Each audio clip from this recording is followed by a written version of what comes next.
Hi friends, welcome to cbcharepalli బ్రాహ్మణవంటలు. ముందుగా సబ్స్క్రైబర్లకు అందరికీ కూడా హృదయపూర్వక ధన్యవాదాలండి. ఈ వీడియోలో పొనగంటాకు కారం పొడి అండి. ఇంతకుముందు పొనగంటాకు పొడి చేశాము. ఇది పొనగంటాకు కారం పొడి అంటారు దీన్ని. చాలా టేస్టీగా ఉంటుంది. దీంట్లో ఎండు కొబ్బరి అది వేయరండి.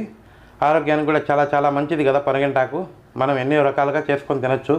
కూర, చారు, పొనగంటాకు కట్టుచారు అవన్నీ వీడియోస్ చేసాం, చూడండి. ఈ పొడి కూడా కారం పొడి ఇడ్లీకి, దోశకి, అన్నంలోకి వేడి వేడి అన్నంలో నెయ్యి వేసుకొని ఈ పొడి వేసుకొని కలుపుకొని తింటే కమ్మగా ఉంటుందండి. ఆరోగ్యానికి చాలా చాలా మంచిది.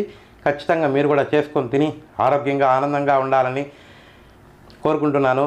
ఈ వీడియో మీకు నచ్చినట్లయితే లైక్ చేయండి, షేర్ చేయండి, సబ్స్క్రైబ్ చేయండి, పక్కనే ఉన్న గంట సింబల్ ప్రెస్ చేయండి. అప్పుడే మేము చేసే వీడియోలన్నీ మీకు నోటిఫికేషన్లు వస్తాయండి. ఆరోగ్యంగా ఉండండి, ఆనందంగా ఉండండి. ధన్యవాదాలండి. Thank you very much. పొనగంటాకండి, ఇది బాగా ఇట్లా ఒలిచినానండి. ఇట్లా ఒలుచుకున్న తర్వాత 2-3 సార్లు కడుక్కోవాలండి, ఎందుకంటే ఇసుక ఉంటుంది. అందుకోసమని నేను ఆల్రెడీ ఒక 2 సార్లు కడిగినాను. ఇప్పుడు ఇది 3వసారి బాగా కడిగేసి ఇట్లా ఉడగొట్టేసుకోవాలండి.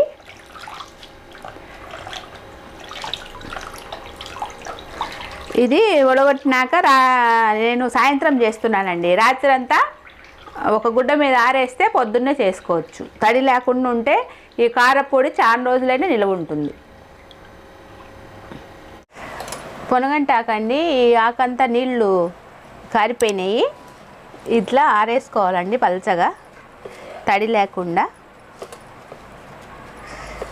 ఎండలో ఏం అవసరం లేదండి, నీడలోనే వేసుకోవచ్చు. ఇది ఆరిపోయినాక అన్నీ వేయించి చూపించాలండి.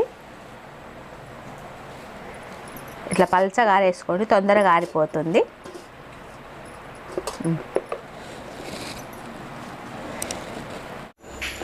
నేను ఈరోజు పొనగంటాకు కారప్పొడి చేస్తున్నానండి.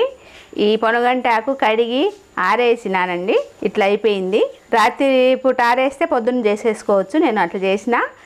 తడిగుంది అని అంటే కన్నా పొడి నిలవ ఉండదండి, అందుకు ఇట్లా చేసుకోవాలి. దీనికి కావాల్సిన పదార్థాలు: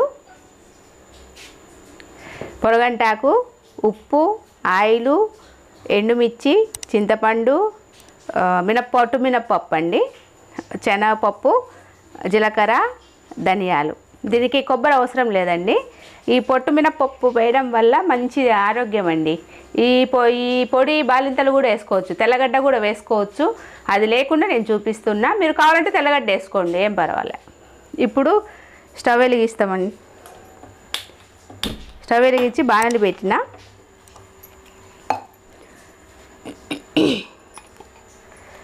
కొద్దిగా ఆయిల్ అండి, 1 స్పూన్ అట్లా వేయించడానికి.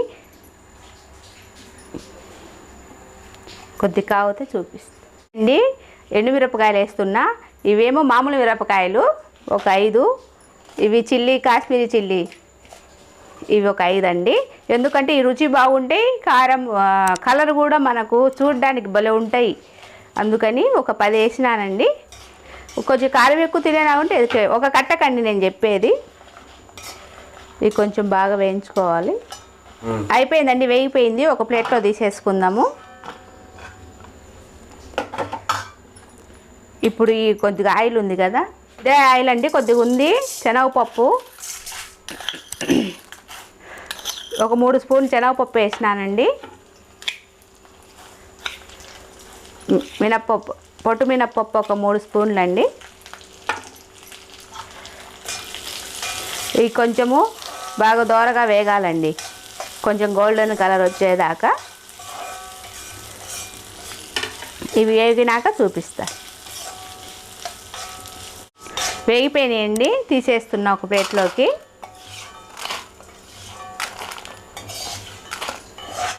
ఇప్పుడు కొంచెం ఆయిల్ వేసుకోవాలండి, 1 స్పూను. ఇప్పుడు ధనియాలు, ఇవి ఒక 2 స్పూన్లు అండి. 1 స్పూను జీలకర్ర. ఇవి తొందరగా వేగిపోతాయిలేండి.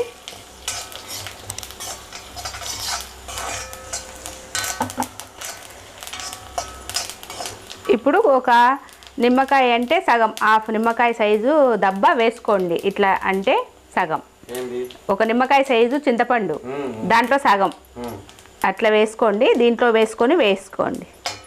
పచ్చిదైన వేసుకోవచ్చు.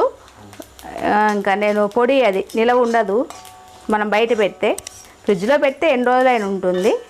ఇప్పుడు స్టవ్ ఆఫ్ చేస్తున్నానండి. స్టవ్ అంటే మర్చిపోయిన, ఆకేయించాలండి. ఇవి తీసేసుకొని పొనగంటాకండి ఇప్పుడు వేస్తున్నా. ఇది కొంచెం అట్లా ఆయిల్ వేస్తామండి. పైన ఒక స్పూన్ ఆయిల్,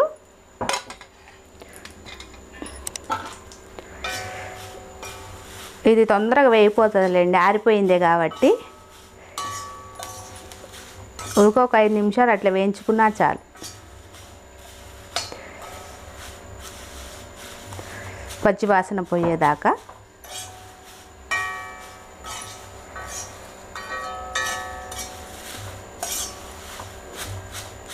స్టవ్ ఆఫ్ చేస్తున్నానండి. వేగిపోయినాయి. ఈ వేడికే ఇంకొంచెం వేగిపోతుంది. కలర్ కూడా మారిందండి, గలగల అంటుంది. ఇది ఈ పొడి మంచిదండి ఆరోగ్యానికి, కళ్ళకు కదా.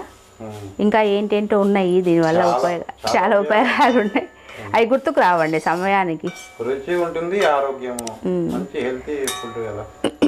ఇప్పుడు ఇవన్నీ యాక్ కూడా తీసేస్తున్నా. ఇవన్నీ ఆ చల్లారినాక ఉప్పు వేసేసుకొని మిక్సీకి వేసుకో.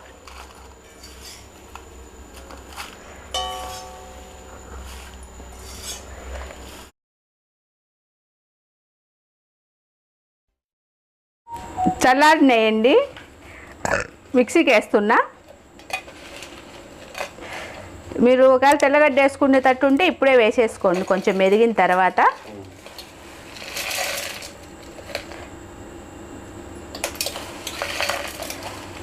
ఉప్పు అండి తగినంత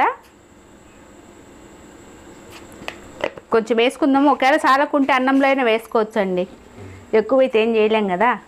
ఇది మిక్సీకి వేసుకోండి. అయిపోయిందండి, మెదిగిపోయింది. ఇదిగోండి.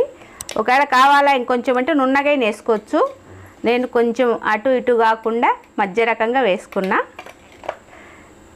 ఒక గిన్నెలోకి తీసుకుందాం.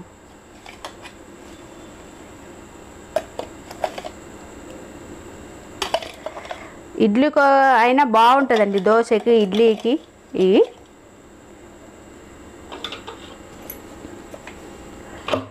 పొనగంటాకు కారప్పొడి రెడీ అయిపోయిందండి. మీరు కూడా చేసుకొని తిని ఎలాగుందో మాకు తెలియజేయండి. అన్నంలో, దోశ, ఇడ్లీకి అయితే ఇంకా నెయ్యి వేసుకొని, అన్నంలో కూడా నెయ్యి, కానీ నూనె అలవాటు ఉన్నోళ్ళకు, నెయ్యి అలవాటు ఉన్నోళ్ళు కూడా వేసుకోవచ్చు. ఇది మళ్ళీ పూరికి చపాతీకి ఏమంత బాగుండదు.